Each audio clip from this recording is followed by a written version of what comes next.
Well, after that abrupt beginning, we will look at rockets' fundamentals and manned spacecrafts and their missions, from the people who made the Joyride missile to the monopolization of space by NASA. We will teach everything you need to know about the stated topic. Alrighty, you know what time it is. That's right. It's time to introduce the side characters of the Joyride missile. Sir Isaac Newton. Isaac Newton was born on January 4th, 1643 in Woolsthorpe Manor House, United Kingdom. He made the laws of motion, which laid the foundations for modern rocketry. Assuming you know about the 3 laws of motion, they're not that important to your day-to-day life, unless you're in a situation where a stranger in downtown Chicago threatens you and will let you free if you tell them the 3 laws of motion. In which case, the 3 laws of motion are as follows. Firstly, an object at rest stays at rest, and an object in motion stays in motion unless acted upon by a force. Secondly, force equals mass times acceleration. And thirdly, for every action, there's an equal and opposite reaction. Now you won't get mugged as bad as someone who doesn't know. Newton died on March 31st, 1727, in Kensington, London. Conrad Kaiser von Eichstätt. Conrad Kaiser was born on August of 1336 in Eichstätt, Germany. In 1345, he devised a rocket propelled by gunpowder. The Chinese made the first rocket and was rumored to not have used gunpowder. Take that, China. He wrote the Bill of Fortis, which is the first fully illustrated manual of military technology. This took me 3 takes just to say one word, and that was illustrated. He died after 1405.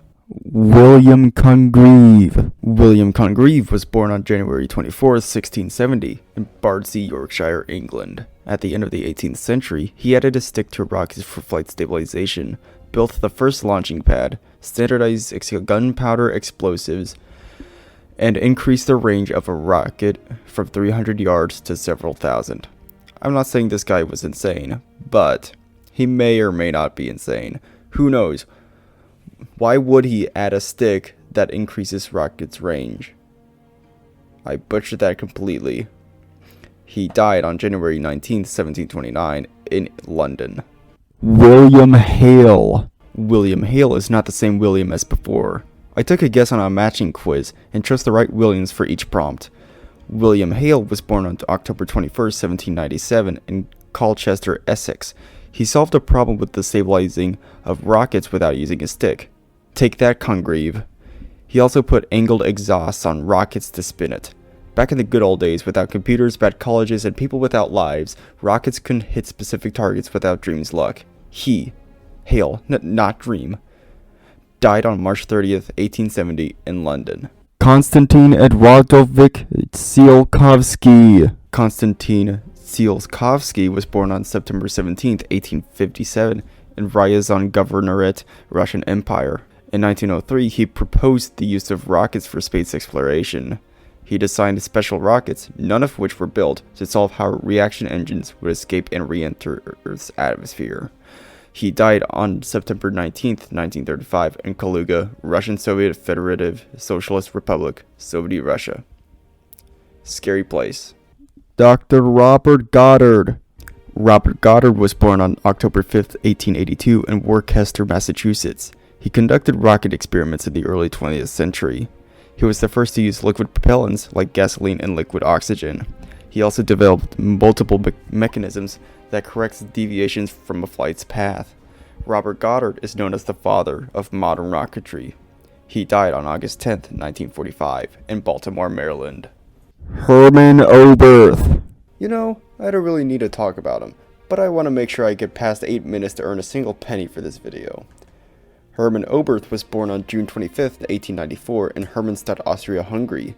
He wrote a book about rocket travel into outer space. Because of this, many small rocket communities formed. I don't call them small communities, I call them cults. Oberth used liquid oxygen and alcohol propellants. He received support from the German government. Because of this, more powerful rockets were developed. This work led to the V-2 rockets of World War II. He died on December 28, 1989, in Nuremberg, West Germany. I guess a death note from God was a deserving Christmas present to Oberth. Now that we got through half of London, a third of the Axis powers, and one American, it's time to talk about the rocket. The first part is the airframe system. This is the skin of the rocket. It contains the other systems and provides shape of the rocket. It must be stronger than me by over 9,000% and capable of withstanding heat, stress like external forces, and pressure from playing in a small school national championship tournament, and a lot of vibration. It also must be as lightweight as possible. This skin can be as thin as a dime and can include the walls of the fuel tanks. The propulsion system is the next system. It includes the propellant used, the containers for the propellant, the plumbing needed to get the propellant from the containers to the engine, and the engine itself. This system is responsible for propelling the rocket. I only need one sentence for this, but you know what? I don't care. I'll say as much as I want. The guidance system is the brains of the rocket. It has a computer that is programmed for desired flight trajectories. It can sense a rocket's motion, and the data is fed into the computer so it can make desired alterations. Finally, we have the control system. This works with the guidance system. The guidance system tells the control system what needs to be done, and the control system does what is told. There are two types of propellants a rocket can use. There's liquid propellant, which is a liquid, and needs to be separated from the combustion chamber, and solid propellant, which is a solid, and can be carried into the combustion chamber. I had a joke planned for Sputnik, but Sielkovskiy ruined it. The joke crumbled like the USSR. The first artificial satellite was Sputnik. 2, but now 3 sentences to use for this paragraph. Anyways, here's some more sentences. Sputnik triggered the space race. There's another joke I can make for Yuri Gagarin, but Sputnik ruined it. Once again, the joke crumbled like a rocket burning in the atmosphere. The first person in space was Yuri Gagarin. He's from the Soviet Union. Who's at the door? It's America, of course. What did they bring? NASA's missions. Project Mercury is America's first manned spaceflight program. Its mission was to find out if a person could survive space travel. It only lasted 2 years and had 6 manned flights. On May 5, 1961, Alan Shepard was the first American in space. On February 20, 1962, John Glenn became the first American to orbit the Earth. Project Gemini is America's second manned spaceflight program.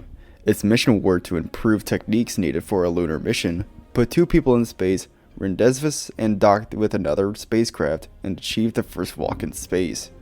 There were 10 manned flight programs, the first being on March 23, 1965, and the last being November 11, 1966. Project Apollo is America's third manned spaceflight program.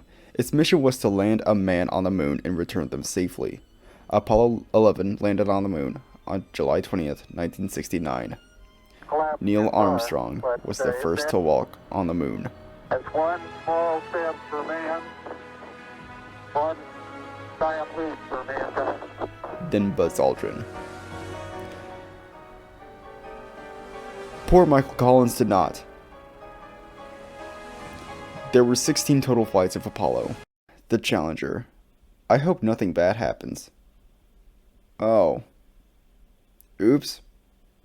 The Challenger explosion took place on January 28, 1986, 73 seconds into its flight. It killed all 7 crew members. This was the Teacher in Space mission. The cause of this was a cold O-ring. The temperatures from the previous night caused the O-ring to fail, freeze, shrivel. Well, it kinda got denser. Shrunk.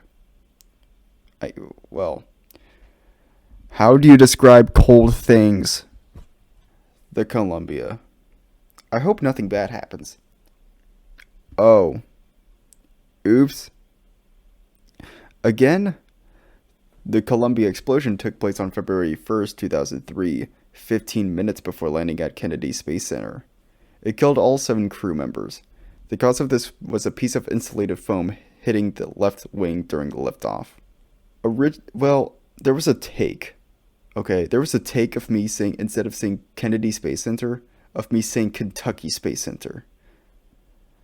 I want the Kentucky Space Center. Please, let this be a thing. NASA made mistakes before, like Challenger and Columbia. But now they want to ensure safety. I mean, they're one step ahead of Boeing. NASA had the bright idea of creating the Commercial Crew Development Program. This had the goal of sending commercial crew safely to the International Space Station in a cost-effective and reliable manner. With the help of Paragon, United Launch Alliance, Blue Origin, Boeing, and Sierra Nevada, they will achieve this cost-effective transportation to the ISS. I hope Boeing ensures safety, otherwise this program will crash like the 737 MAX.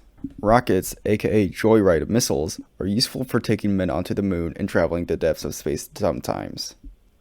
Now with Mars being the next big thing, let's hope the astronauts are going to learn not to use up all of Mars's oil supply, especially the American astronauts.